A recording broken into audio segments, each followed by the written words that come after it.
Hi guys! Good morning! Namomroblema ka ba dahil wala kang TIN number na pwede mong gamitin sa pag-fill up ng tax information sa iyong payout? Well, hindi lang naman yan yung pwede mong ilagay dyan.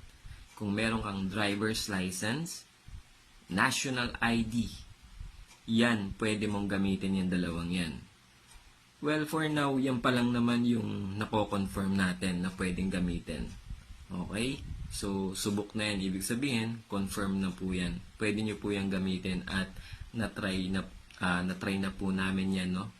Sa mga ibang natulungan ko, yan yung nilagay namin. So, in-accept naman ni Meta at na-set up na po yung kanilang payout. So, kung meron pa po kayong ibang ID based sa experience ninyo, pwede nyong i-comment dito sa baba para